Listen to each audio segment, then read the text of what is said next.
If one more person tells me that I need to drown my food in fat on keto, I might throw a pat of butter at them. Respectfully, of course. Today we're diving into a recent debate in the keto world, high fat versus high protein on keto. Which one is actually better for weight loss, energy, muscle, and something you can realistically stick to? Keep in mind that what I'm going to tell you is not a one size fits all. What works for some might not work for all, but the research might surprise you. Traditional keto is usually built around the macro breakdown of 70 to 80% fat, barely any carbs, no more than like 20 grams, which is generally around 3 to 5% of your calories, and a moderate amount of protein, which is anywhere from 15 to 25% of your total calories. With this way of eating, we're slamming those butter coffees, we're eating fat bombs and ribeye steaks. But more and more people, myself included, are shifting towards a higher protein, still low carb approach. Not because we're trying to reinvent keto, but because we want to keep our muscle, still stay full, and honestly not feel like a little bit of our soul is fleeting because certain foods are off limits. It turns out high protein keto is better for fat loss while preserving muscle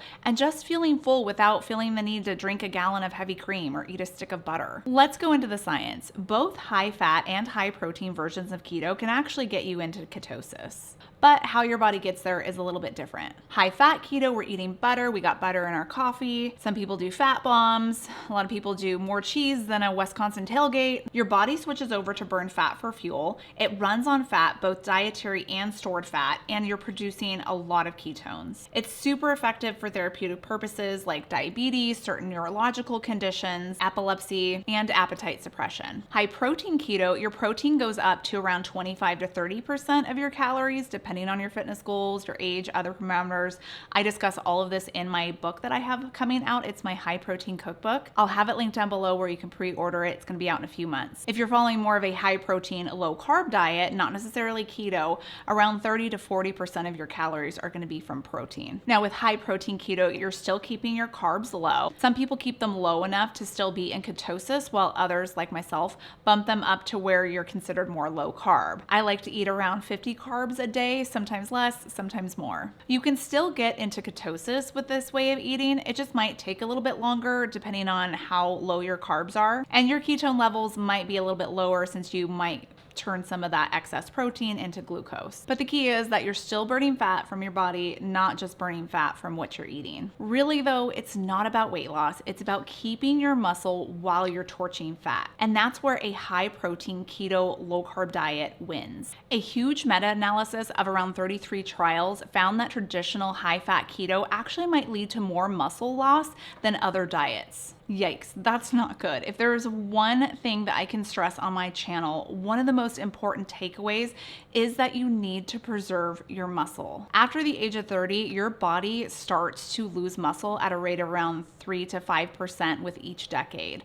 Over a lifetime, men can lose up to 30% of their muscle. This reduced strength and mobility increases your risk of falls and fractures, which can be a death sentence. And I don't know about you, but I still want to be able to drive and work and go for a walk and vacuum and go shopping with my grandkids, all at the age of 80. These activities of daily living that we all take for granted when we're young and healthy become harder and almost impossible as you age, just because we start to lose so much muscle, bone, balance, mobility. That's why eating enough protein and staying active is so important. And when you bump up your protein to around 1.6 to 2.2 grams per kilogram of body weight and your strength training or even just walking, you can maintain or even build lean mass while dropping fat. Again, I cover all of this in my upcoming book and I go into a little bit more detail. All right, let's get into something that we all care about when we're on a diet, and that's not starving all the time. High-fat keto can suppress the appetite just through normal hormonal shifts like less ghrelin, which is my feed me hunger hormone, and more cholecystokinin, which is the I'm full hormone. But let's talk about ghrelin. What it does is it signals your brain to start eating. It increases your appetite and food-seeking behavior. And they found that ghrelin levels actually go up when you're dieting or in a calorie deficit, which is why sticking to a diet can be so hard. And why does this matter on keto? Traditional high-fat ketogenic diets have been shown to lower ghrelin levels, which helps explain why people feel less hungry, even when they're eating fewer calories. High-protein diets actually also lower ghrelin levels. Now, when it comes to cholecystokinin, protein. It is a hormone that plays a big role in digestion and making you feel full. It's released in your small intestine when you eat fat and protein, and it will signal to your brain and your stomach to slow down digestion and stop eating. Now, for us on keto, high-fat meals, especially traditional keto meals, increase cholecystokinin levels, which can help reduce appetite and make you feel full longer. It's one of the reasons why people on a classic keto diet say that they're not hungry all the time. But what about protein? It influences the same hormones as a high-fat diet does, but it does a little bit more.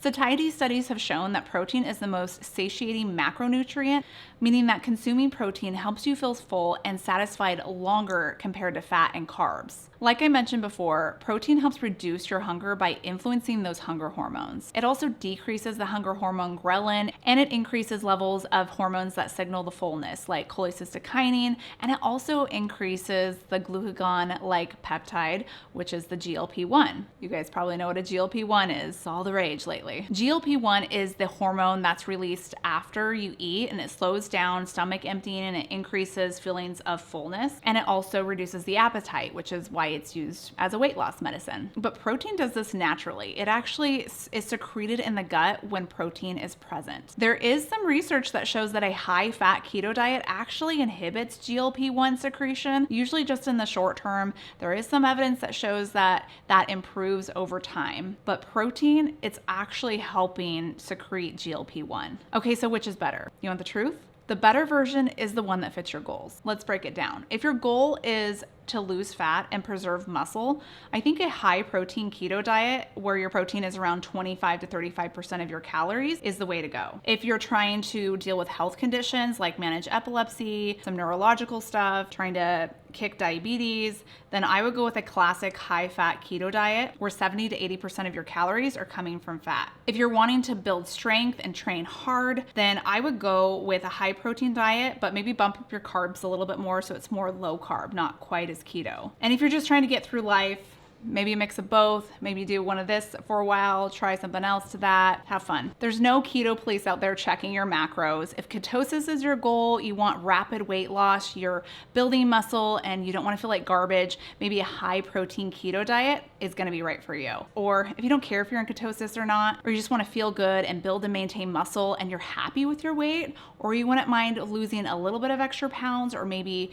you're fine with a slow weight loss, then go with high protein, low carb. Personally, I feel way better with a higher protein, low carb approach. I've got energy, I'm not hungry 24/7. My jeans actually fit better because I have lost a little bit of weight since I started eating this way. And if you want to know what some of those meals will look like, then click right here because I show you.